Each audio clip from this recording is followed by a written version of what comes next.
feeling good, like I should.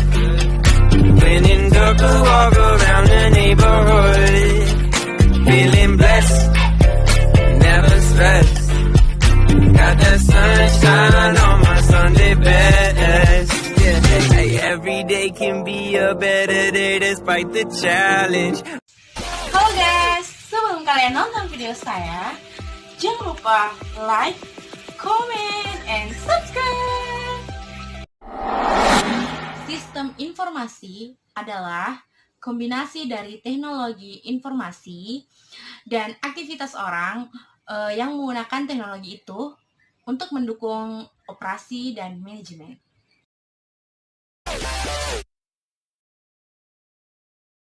Nah, kita ke pemakai informasi. Nah, pemakai informasi ini ya itu terbagi dua, yaitu ada dua, internal dan eksternal.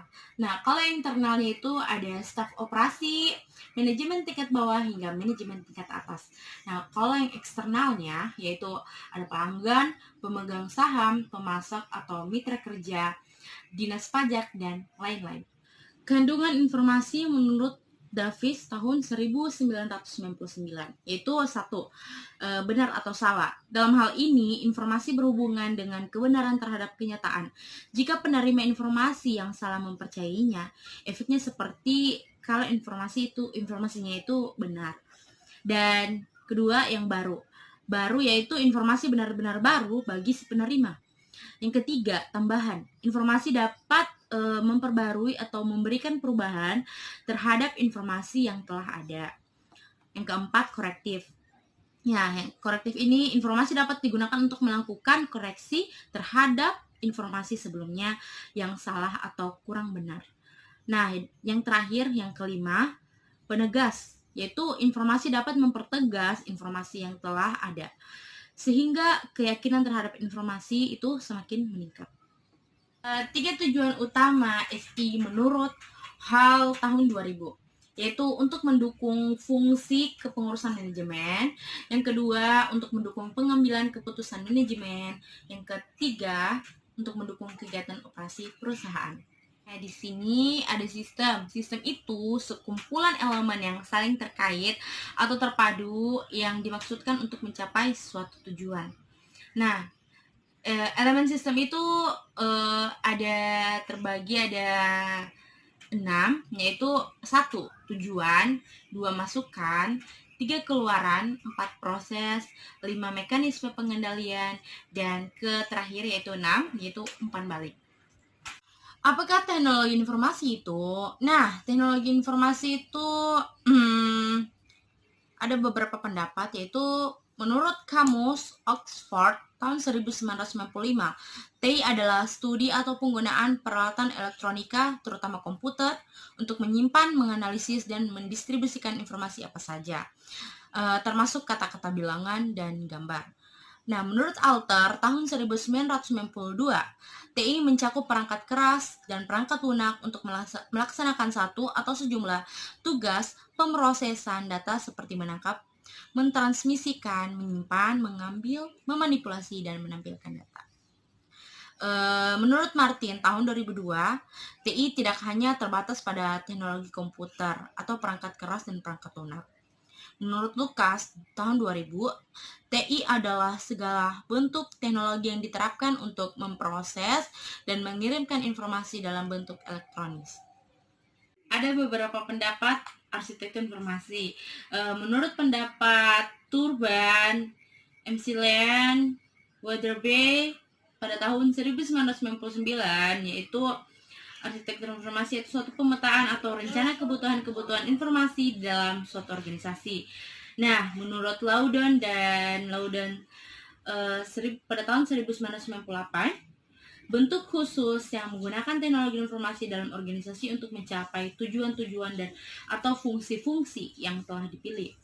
Nah, yang terakhir menurut Zwas pada tahun 1998, desain sistem komputer secara keseluruhan termasuk sistem jaringan untuk memenuhi kebutuhan organisasi yang spesifik. Peranan TI. Nah, peranan TI sendiri yaitu teknologi informasi yang menggantikan peranan manusia.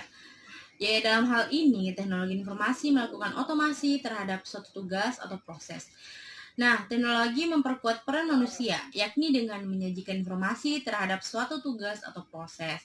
Teknologi informasi sendiri berperan dalam restrukturisasi, yaitu terhadap peran manusia. Dalam hal ini, teknologi berperan dalam melakukan perubahan-perubahan terhadap sekumpulan tugas atau proses. Personil itu terbagi dua, yaitu pemakai akhir. Nah, kalau pemakai akhir ini juga biasa disebut sebagai klien, yaitu orang yang memakai sistem informasi atau informasi yang dihasilkan oleh sistem informasi tersebut. Menurut Ebert dan Griffin pada tahun 2003, dalam organisasi, pemakai internal dapat diklasifikasikan menjadi ada beberapa, yaitu satu, staff, yang kedua manajer tingkat rendah, yang ketiga manajer tingkat menengah, yang keempat manajer tingkat atas, dan yang terakhir itu pekerja berpengetahuan atau knowledge worker. Dan spesialis TI terbagi beberapa, yaitu satu, operator, dua, analis sistem, tiga, desainer sistem, keempat, pemrogram aplikasi, kelima, analis pemrogram, keenam, pemrogram sistem, ketujuh, administrator basis data, kedelapan, auditor PDE, ke-9 spesialis komunikasi data, yang ke-10 teknisi perawatan sistem, yang ke-11 yaitu webmaster.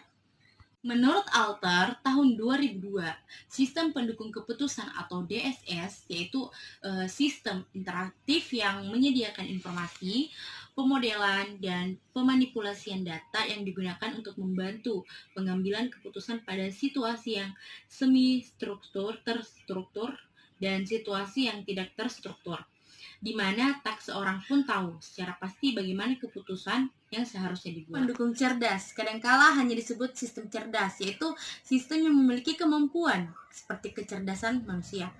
Beberapa sifat dalam sistem ini yaitu belajar atau memahami permasalahan berdasarkan pengalaman, memberikan tanggapan yang cepat dan memuaskan terhadap situasi-situasi baru.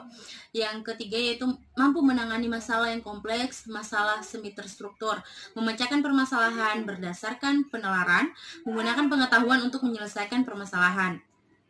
Pengertian e-commerce.